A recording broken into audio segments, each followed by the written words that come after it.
Eastern Promises is basically about the Russian mob in London, which was a subject that was fairly obscure when we started shooting, but by the time we were halfway through it, it was, like to say, radioactively hot, since there was a poisoning of a Russian former KGB agent that happened very close to where we were shooting the movie. One is very, very aware in recent years of a migration from Russia of all sorts of wonderful people and less wonderful people, extremely dangerous people. She was 14 when he raped her. You bastards murdered her. Well, Zakonia are thieves, and that thieves have a code of behavior. You know, there's certain unwritten rules of behavior that if you violate them, you're out, and then you're dead. Live only by stealing, by theft. In Russian it's vory, and code in Russian is zakon. Therefore, we are thieves by the code. To be a thief in law, you need to have had professional criminal experience, a significant amount. You need to have a few prison terms at least. Питерских крестах сидел, дюжина ходов считал. You don't steal from other thieves if you don't lie to other thieves, and you don't misrepresent who you are, and if you can take a beating, you're probably going to be all right. You never know who they are. The secret about this Russian mafia, they're not visible. And you never can really point, oh yeah, he did this murder thing. Just they disappear. My friend says his uncle owns the restaurant where you can sing.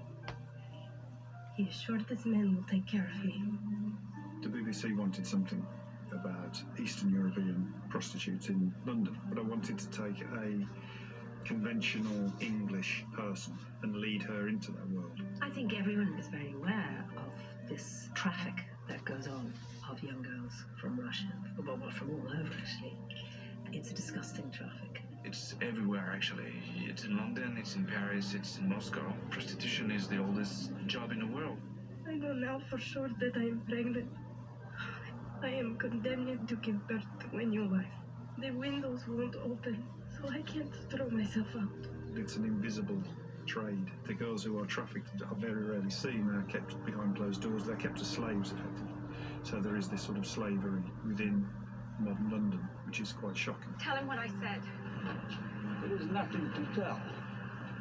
Slaves give birth to slaves. For trafficking heroin, someone will get 40 years. For trafficking 100 human beings, they'll get 6 months to a year. It's not considered to be the big crime because, first of all, they can always allege that it was all done voluntarily. And also the girls will very rarely give evidence. So it's much more lucrative and less dangerous to traffic people than it is to traffic heroin. How can you keep doing what you're doing? I'm just alive.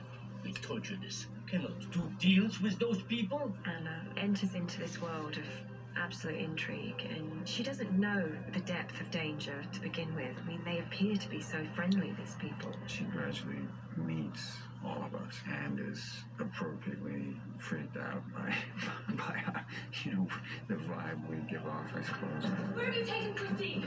Tell me, you bastard! You take her! Tell me! That's good. You can't slot in 20 actresses into this kind of role. There are emotional subtleties, there are linguistic subtleties, sociological subtleties involved with this character, and she has to be convincing also as a midwife. That's a key point in the narrative. Fetal heart at 60, 58. Naomi was just first on our list. I mean, everybody felt this woman is the perfect actress for this role.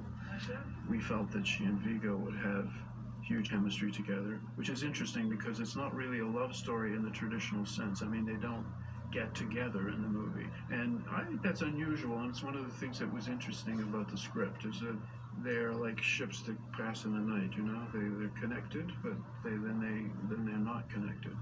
До свидания.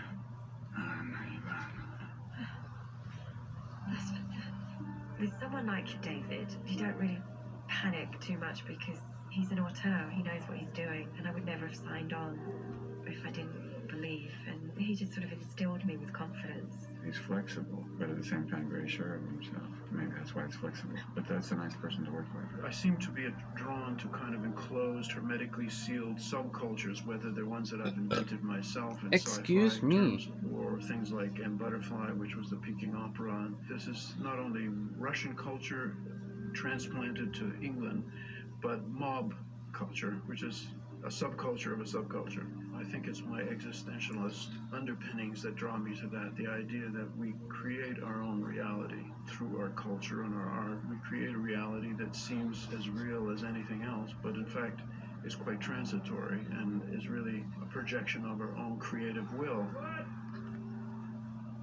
And so too it is with this crime family that we discover in Eastern Promises. One of the characters who owns the restaurant is based on a real person who I've met, who was charming, elegant, well-read, and also a trafficker, who I'm not going to name because it would be dangerous. It's a moment that I try to put into the film where you are in a situation where you think, oh yeah, this is an interesting person. He reads Pushkin and he's quite literary. And then his friends arrive and you start thinking, oh right, that's who he is. You'll be beguiled by a situation and then you start to realise that actually this is all part of a larger picture. In the world of trafficking and gangsterism and all of that. In this business, sometimes the biggest danger comes from the most stupid things.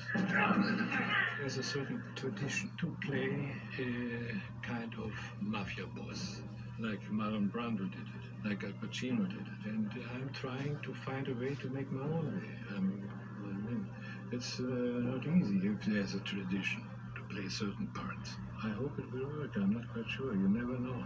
You belong in there with nice people. Stay away from people like me. Getting ready is one of the parts of making movies that I like the most. That's where you really learn a lot. Vigo's method is not the method. You know, he's not a method actor in the strict sense, but he does do a lot of research. I feel like I'd at least done my best in terms of getting ready to play the part. I knew that I had to go to Russia, where Nikolai's meant to be from, which is a couple time zones east of, Moscow, St. Petersburg, and the Urals, and Yekaterinburg, which is far, far away from Western Europe, and it feels quite different. Doing that really without specific contact, he would just meet people, somehow they'd communicate, and he would absorb them, absorb their Russianness. He really spent a lot of time with a lot of very disreputable Russian people and came back with this character. I write the lines, but the character, the heart and soul of it is really from him. I met some people who actually are people like Nikolai or like his associates. They didn't tell me that much, but they just sort of gave me an idea of what certain things meant and what things would be authentic. And if we're doing a certain kind of scene, even if it might not happen exactly like that, the idea, the spirit of it was right. I get this line. I work with a lot of Russians, and Vigo has nailed it perfectly. Just the way he walks, the way he talks, the way he moves his head, it's totally Russian. Азима, ты меня перерезал соки глотку.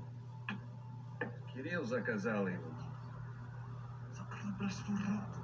Так я все равно готов знать. There's a couple scenes that are just in Russian. One short one that's in Russian and Ukrainian, and then another one in which I'm interviewed by some Russian or Slavic, underworld types. It just makes you feel, I think, as an audience, hopefully, that you're eavesdropping, glimpsing another world, there's another feeling. And it helps you as an actor, too, to believe what you're doing. Every movie has knots that have to be untied, and this was one of the ones for us, was the language question. So what do? Do you cast English-speaking actors who will then do a Russian accent, as in fact we were doing with Vigo? And I felt it would be a lot more interesting to look for European actors who could do a Russian accent, who could speak English. Armin is German, Vincent is French. Jerzy Skolomovsky, who is better known perhaps as a director, he speaks Russian, but with a Polish accent. So we had to draw all these disparate versions of Russianness together that would be believable really to a Russian audience, and it seems to work.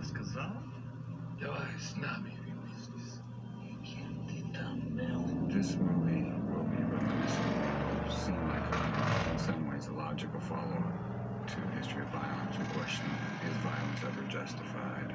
Is lying ever justified? I'm driver, that's it. Is cruelty unavoidable in some cases? Can violence be a force of good? I mean, as usual, David doesn't really answer that. He asks a lot of questions and you're stuck thinking for yourself. My desire always is to make a really complex, textured film that you can see many times and that will stay with you and will not just be a consumer item that's gone 2 hours after you've seen it. That's the only way I can evaluate it, and I think I've achieved that with Eastern Promises, but that's as far as I can go.